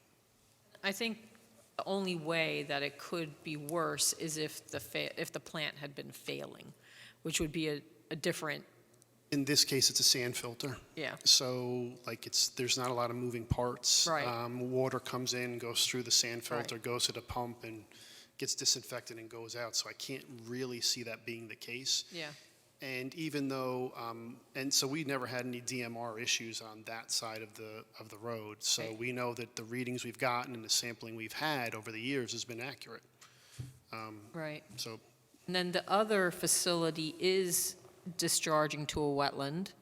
I talked to Mike about that, and he didn't see necessarily a connection between the other discharge point and Blythea Lake, that essentially it was going to the wetland and then actually going toward the other lake across the street. correct. And when we walked the entire site, Aren't both outfalls adjacent to each other on the Blythea side? no, they are not. So, so do you have the maps? I can show you exactly where they are. But when we walked the site a few months ago with Dave Tompkins, we literally walked pretty much every inch. And at that point, it became very clear that where the discharge point is from Queen of Apostles plant on the south side certainly does not find its way into the DEC wetland. I'm sorry, into Blythea Lake. Been a long And I day. get confused which one is which, Been a long the day, names. There's yeah. St. Pat's, and then there's, Well, what I was saying is, here well, we you go. can use this, and I can show you where it is also, but if you actually had my maps, we have them showing the actual outfalls. So actually, we can start with the Blythea Lakeside if you want, and I'll show you where that is. on there. Scroll down, yeah, right, and more to the right. And zoom in somewhere close to where the actual, yeah, right over there, just a little bit more to the right. If you zoom in, you might even, there's a concrete head wall there. I don't know if it'll pick it up. but a little bit more to the right still. Right about there is where our outfall is. I don't know that we're going to see it on this map, but it's generally in that location right there. I think it's just about where your mouse is just hovering a little bit to the left, actually. A little bit more. Yeah, see where there's that little finger that juts up in there? I think it's right about there. And then the other is coming off of the plant. Should be able to see the plant, hopefully, on the aerial, I think. There it is right there. So if you zoom in right there. Right here, Yep, right? right there. You can actually see a well-defined ditch if you zoom out a little bit more. And it pretty much follows that, and it never turns to the left and goes anywhere near Blythea. Right, and then it goes actually, because we talked about it, basically this way. Correct. And drains out Correct. to Arrow. Yeah, when we were back That there. stream goes toward Correct. Arrow. I walked the outfall, and I walked that ditch as far as you could see, and it always continued to travel. I guess that's to the west. Yeah. So with regard to Pine Tree, because that was the other concern, both of these discharge points are going in the other direction. So the wastewater discharge is not going toward Pine Tree. Oh, that's correct. And the only thing that maybe would go in that direction is just any soil erosion, sediment kind of things, but Golf course. it's really the golf course Yes. that's in the watershed. I mean, and that's certainly a much larger and more impactful project than what Yeah. we're proposing at this time. And the other thing, too, we had discussed, I think that was a concern we had discussed slightly at the last meeting, that infiltration basin, that sedimentation basin is associated with it. We're going to have that set up during construction as essentially a temporary settling basin. So we're pretty confident that we'll be able to capture a lot of the runoff that's associated with that into that area there with good erosion and sediment control measures in place to prevent any negative effects to any downstream properties. So, again, I think that if ultimately it would be beneficial to have phosphorus removal to the extent it helps, but I think that there are other issues with Blythea Lake, again. And Pine Tree, I think we've kind of addressed that. I think we've addressed the outfalls. Those were big, ticket items. I don't know from my perspective that there's anything that hasn't been reviewed at this point in terms of concerns. So, anybody else have anything to add with regard to the EAF or making a determination? Comment. No, I think we got through most of what we needed to discuss at the last meeting. It was really mostly the timing of when we got the copy of the neg deck and wanted to give everybody an opportunity to read through that sufficiently. I have no questions. So at this point, are we ready to issue a negative declaration? Is it the neg deck that we had worked on previously? Can you send that to me? It'll just be easier for...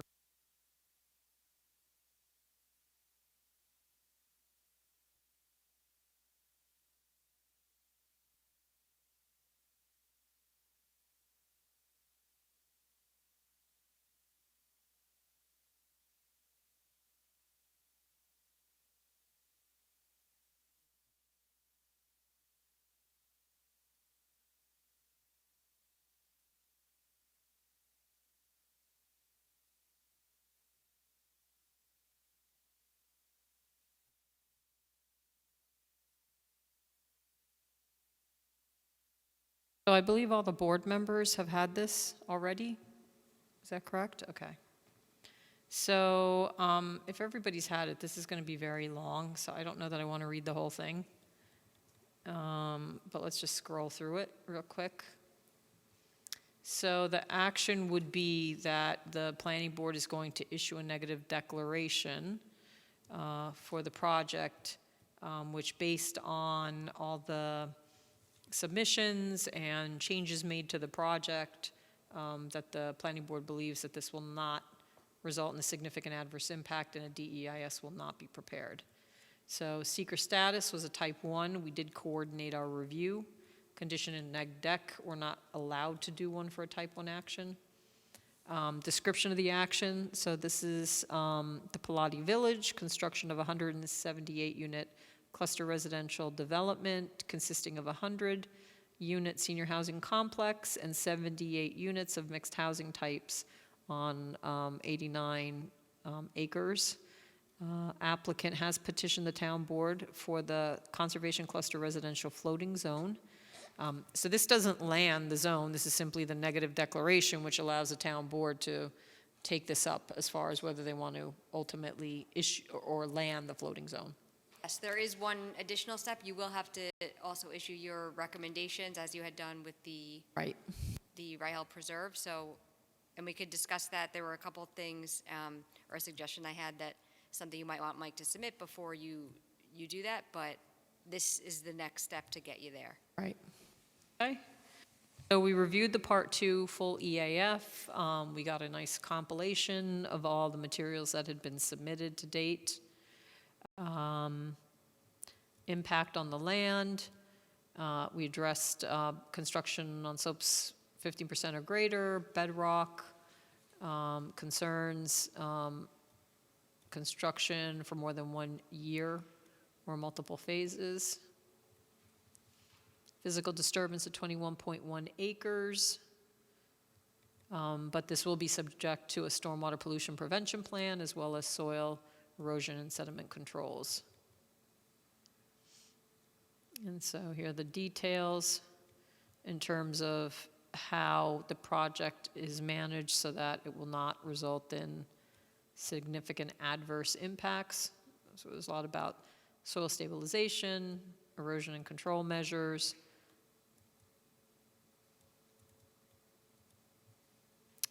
There is shallow and exposed bedrock on the site, and bedrock excavation is not anticipated, and there's no blasting proposed, but if it becomes necessary, the applicant has to come back to the planning board if blasting ultimately is needed in any location. But right now, we're thinking it's either rippable or it'll be done with mechanical means. And I mean, the goal, again, bringing the fill-in was to try to avoid that as much as possible. Right. And related to that, again, it gets back to the soil erosion sediment control to control any of the fill and potential for runoff. Impact on surface water, we've gone through that extensively in terms of the receiving water bodies. We did communicate with DEC, concerns about Blythea Lake in particular, and the wetland. And so the SWIP will integrate pollution control measures to ensure that that is controlled. Wetlands, there were no concerns with the species there. There was no potential for bog turtle habitat. You'll get coverage for stormwater under the Speedies permit. And then we get into the two wastewater treatment plants, Queen of Apostles and St. Pat's, and the outfalls, which ultimately are going to be permitted by DEC. And so the applicant will have to comply with whatever standards are established by them. And we do mention the phosphorus removal as an option being removed. And that we would support any effluent limitations that DEC may require. Impact to groundwater. So these are new groundwater wells. You drilled 4 wells. And then we had our consultant review that. Could you speak a little to the PFAS and the PFOA that were found? And what the source would be? I don't know that we know what the source is. My understanding too is that, I mean, there's like it's very easy to contaminate the samples that you actually take, because if you have anything that's got weatherproofing on it, if it's Teflon coated, Apparently, these items have, that's what we thought it was originally. We just thought that, because we took the samples on a day when it was raining, and I think our hydrogeologist had some weatherproof coats on and whatnot, and they thought they might have actually done the actual contamination themselves. We retested, it was present. We're not going to retest a third time. We're going to move forward and treat the water. It's just as easy to do so. You can do that with granular activated carbon. You can do that with a resin material also. We may be looking at the resin material portion of this. It's a readily treatable situation. I can also offer that when I spoke to Frank Getchell regarding the results of the hydrogeology report, he stated that he is seeing it a lot in more rural areas because the Teflon tape that's used for threaded joints in plumbing is then discharged to their septic systems, which is then entering the groundwater and then entering the wells. Okay. He can't say with any certainty that that's what it is, but he speculates that that could be a source. Over decades in an entire community, I guess it can add up. So, well, we were a little rather surprised. Let me say this, I spoke to the health department about it, and this may be the first application they get where they've got PFAS. Yeah. Oh, really? I spoke to Lee Burgess. I said, Lee, what do we do with this? How do you want to handle it? And he goes, I don't know. You're going to let me know when you submit it. So, I mean, that's what I've heard, so we'll find out. So New Windsor has some experience. Oh, is that correct? All right. is there an exceedance, so it does have to be treated at this point because they're So the advisory limit from the New York State DOH is 10 parts per trillion. To put that into perspective, it's Right. 10 seconds in 3,400 years. It's an insanely small amount, yeah. But yet that has to be remediated regardless or It treated. does. It does. But I mean, such a small concentration. Yeah, It's so easy to get Right. false reading, contamination. I mean, I find the levels to be, I don't even know how they detect it, but they do. I wonder if there's any relationship, because I don't know to what extent your groundwater is affected by the golf course. And is there anything in the fertilizers or the pesticides or anything that they use that's PFOA or PFAS? I don't know. I just, that, to me, that particular land use has had issues with pollutants. And that's kind of the nearest, clearest, location. Not that it is coming from them, but I mean, it just makes me wonder how do they treat the golf course? How do they treat the greens? Is there some substance in there that essentially is or was, that? I don't know. I don't know. I mean, I don't think there's any fertilizers, right, Sean, that would contribute to PFAS or PFOA, not that I'm aware of. Not that I'm aware of. Yeah. Otherwise, like you said, Teflon, the joints, whatever, you did have other buildings there. You did have a more robust community on the property At one and time. infrastructure, At yeah. one time. So, I It mean, could be there. I think there's some fire retardants too that I think can contribute to firefighting foams is my understanding. So, Okay. that's my limited knowledge of it. I mean, I'm learning a little bit with this as we go along because it's Yeah, somewhat of a fairly new thing. It is. So regardless, you're going to treat it, and it's going to be required to meet Department of Health standards. Yes, we'll so- need an approval. Right. All right, so impact on flooding. There is a 100-year, 500-year floodplain on the site. It's associated with Blythea Lake and the wetland.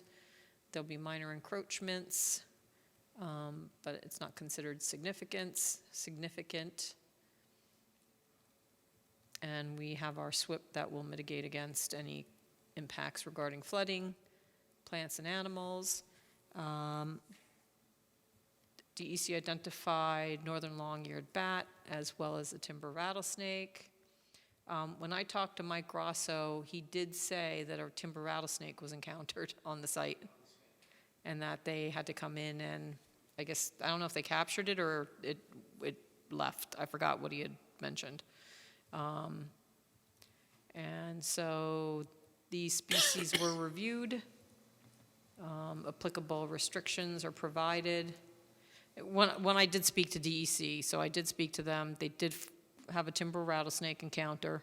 The officers went out to respond, but ultimately, they didn't express concern.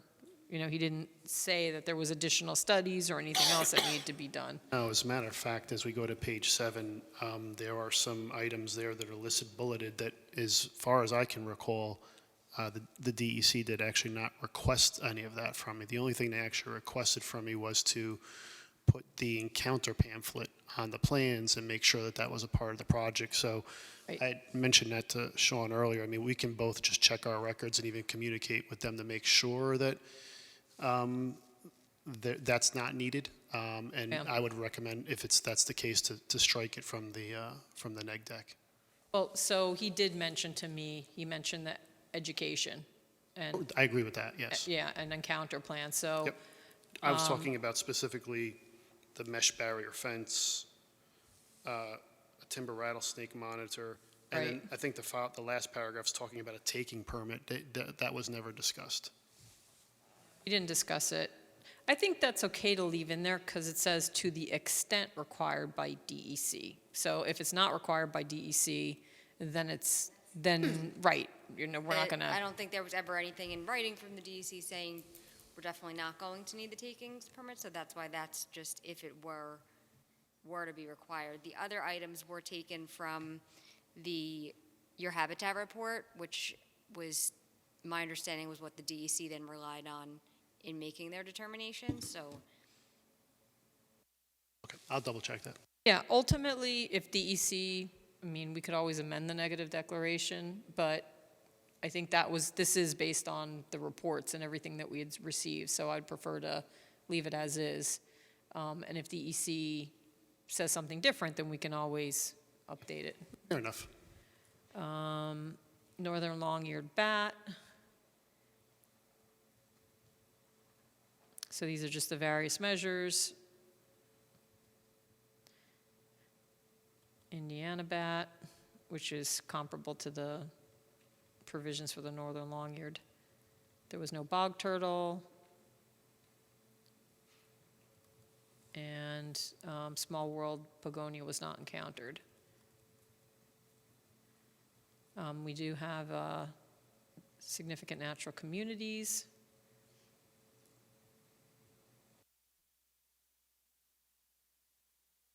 What, something that we don't really, I don't know if we talked about, is the open space. There'll be conservation easement on it?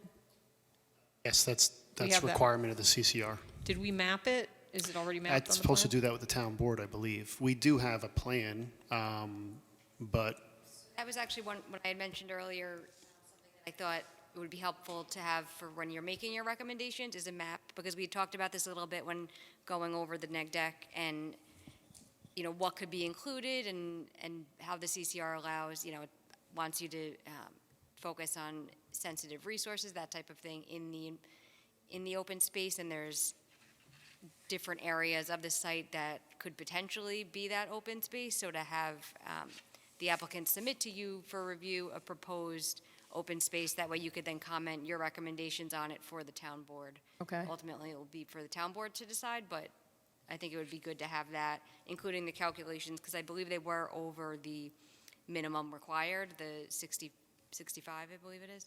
So they were over that, but there was, you know, to come up with an actual open space plan where they're saying there would be the easement and then have you respond to that.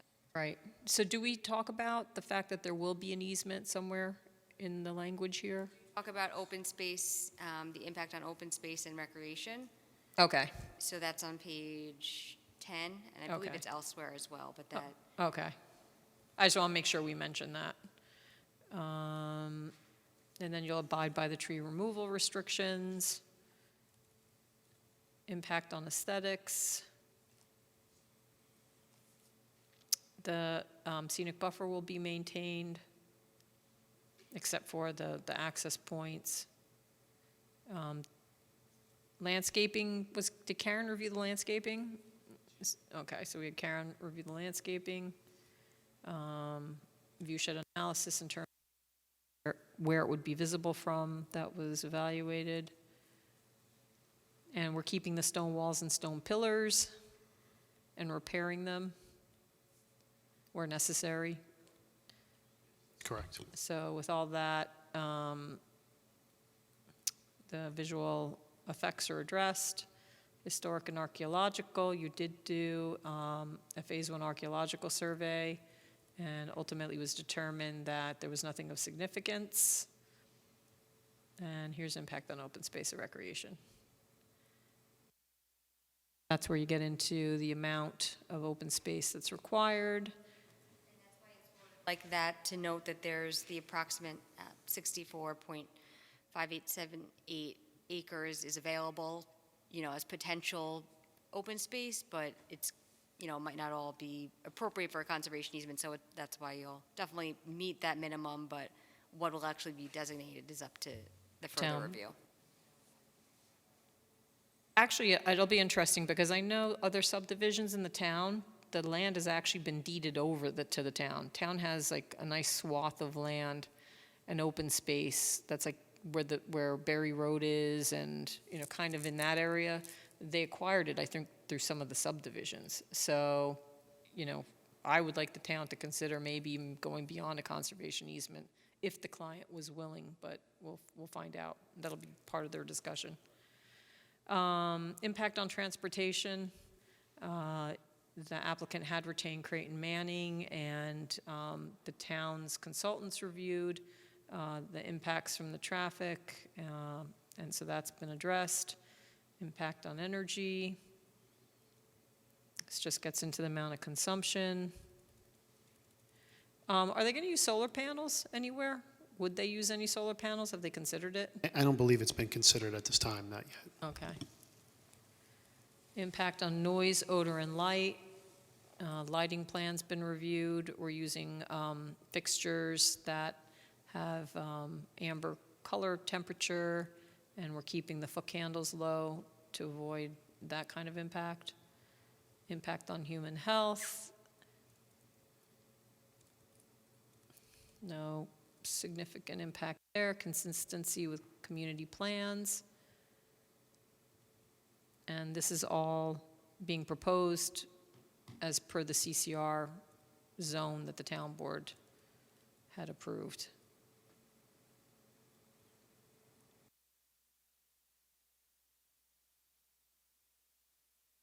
It hasn't been rezoned, so we can't say that it's consistent, but that it's been designed to be consistent.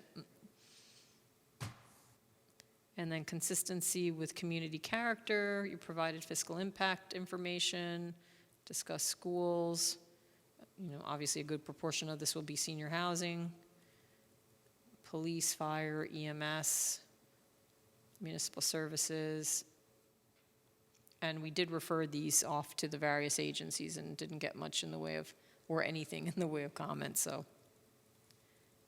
And we did evaluate architectural scale, and ultimately that'll come back to us for final approval. Correct.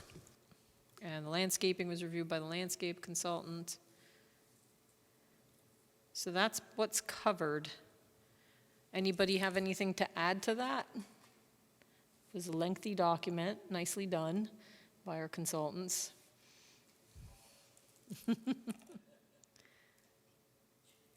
So I think with that, then, I will make a motion. Is there anything, Ashley, you want to say before we? Okay. So I will make a motion that the planning board issue a negative declaration for the proposed Pilati Village development. May I have a second? I'll second that. Jeff seconds. Nick Noreen? Napoli, Aye. Jeff Manson, Aye. Bonnie Franson, Aye. Pat Shea, Aye. Robert Garstock. Aye. With that, the motion carries. You have a negative declaration. You can go back to the town board and do what you need to do there. And then we'll see you again when we have to do the consistency, or we have to do the, our recommendations, right? Was there anything else? You had mentioned the open space plan. Was there anything else? That was really the main thing, to show the open space areas. That way the planning board can give any comments they have on those when they're making their. Not a problem. It's already prepared, so we can send it over even tomorrow. Perfect. Okay, great, thank you. Thank you for your time tonight. Thanks for working with us on this process. We're not quite done, but it's a pretty big milestone, and I appreciate the cooperation with the board and their consultants. It's been a good experience. Appreciate Thank it. you. Have a good night, everybody. Two. Two. All right, so we are up to meeting minute time. So what do we have on next week's agenda? Oh, sorry, the following week. This, Have that up here. was there a lot? I'm trying to remember. I just had it up. Oh. Did we have, DG, did we have the cell towers? Yep. Cell towers. They want to submit the balloon. Balloon test? Yeah, I gave him the email. I haven't heard back. Okay. So I'm going to say for the prior, I did go through the February, Okay? and so I would like to just go through that. I said, Sherry Torrey and Monroe Commons. Sherry Torre and Monroe Commons? Yeah. Oh. Well, let's get through February's today, and then,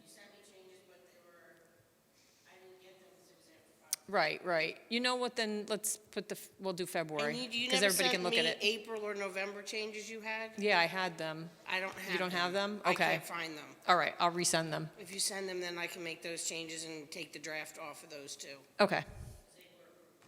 Okay, we'll do that. So, and then the February, I did in the Word document, so, That's and I fine, I sent can that just- to everybody, so you can just look at it. Okay, and that's, I think, a better formatting, and just to keep it consistent through. It reads better. I'll look at it. I haven't even looked at it yet. Okay. All right, so I think with that, may I have a motion to adjourn the meeting? So moved. Second? Second. All in favor, say aye. Aye. Aye. Any